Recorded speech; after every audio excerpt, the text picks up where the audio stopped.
announced its decision on the 13th of April 2002, once again confirming Badme sovereign Eritrean territory. The United States has been an obstacle in the implementation of the decision by coming up with issues that undermine the binding and final nature of that agreement. Final and binding, no talk is needed. Well, at least according to the Algiers agreement, signed by Isaias, signed by Zenawi, witnessed by the world. It's time that we respect law and order, demarcate the border. They won't stop the Badme, they want the border. Respect law and order, demarcate the border. They won't stop the Badme, they want the borders. Molest on payola, the surrogate slave owner, and the United States is a major stakeholder. So how can we lay over to a fraudulent provision of international law that only they offer? We seen it at Torona, they want the capital. Dishonestly trying to challenge our sovereignty. They try to take it back, claiming a 5-year warranty. And due to this anomaly, the Constitution is just a piece of paper if you end up being just a federation of your neighbor. With that being said, long live Isaias. And I ain't even biased. Check my alliance, how I break it down to a science. I promote self-reliance, but still feel we need some political freedom. So please read them and help them be aware of opportunists that want unrestricted access to the port of Assad. And tight Einet Hassab, fuck if relations worsen.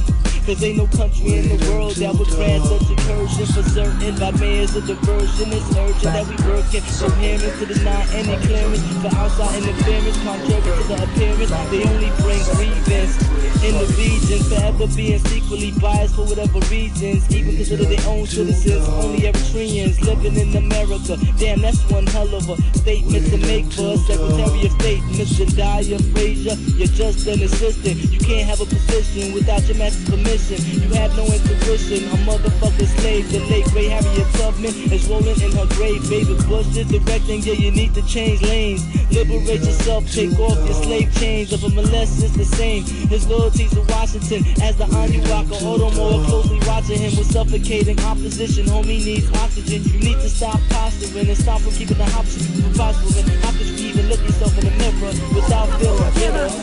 Eritrea has not been playing a constructive role in Somalia because they continue to fund, arm, train, and advise the insurgents, especially the Al-Shabaab militia.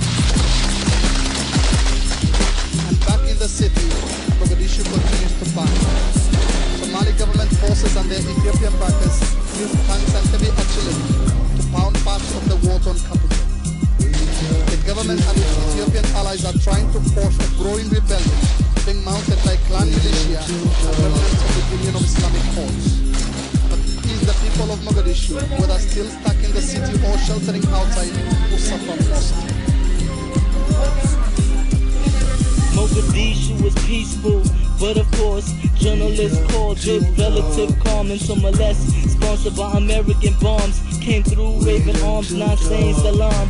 Now that's an occupation, don't let them ever lie to ya. The TFG don't really represent Somalia. It's a puppet government set up by the ruffians just to get control of the Gulf of Aden. Put land in Somaliland, answer the call. I don't mean to cause alarm, this ain't a call for arms. It's a call for calm and peaceful resistance against the existence of imperialistic evil, wishing for division and conquerization. But the EPLF built a strong foundation, focused on a platform of self-determination, breaking a chain that got the motherland forsaken. And shame on the Bush administration for their blatant support of the Tigray invasions and continuous aid in the brutal occupation and operations meant to oppress the populations. When nationals resist occupational forces, the media like to spin it and call it an insurgency. We need to raise public awareness with more urgency. It isn't for democracy, it's for the currency. They forgot to mention, or is it not their intention to prolong the instability, creating more tension so they could be more reasons for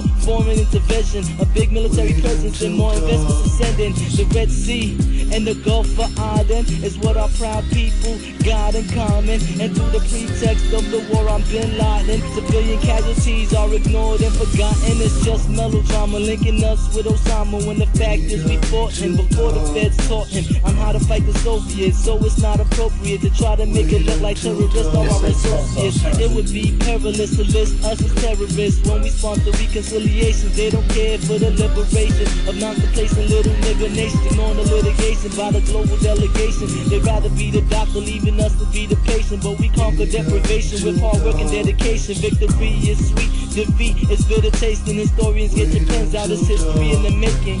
We don't need no handouts, so please keep your hand out. We can be cool, but we don't need to hang out. We don't need no handouts, so please keep your hand out. We can be cool, but we don't need to hang out. The little people that didn't yet have a voice. We need to stand up. We cannot sit behind our computers. We cannot sit behind in our homes. We cannot sit behind our phones. We need to stand up for our people. And please do not let us standing here be the end of it. Do something. Read the news. Understand what's going on. The little people that didn't yet have a voice.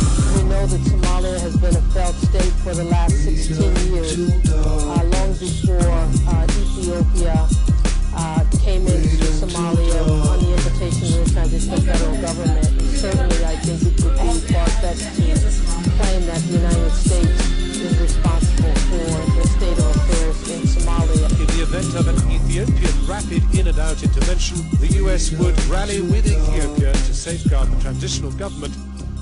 Any Ethiopian action in Somalia would have Washington's blessing. You know, the United States is planning a greater presence not just in the Horn of Africa, but in the whole of Africa. There are plans to establish what is known as AFRICOM, the African Command. You could have US troops on your doorstep, so to speak. Do you see that as a threat?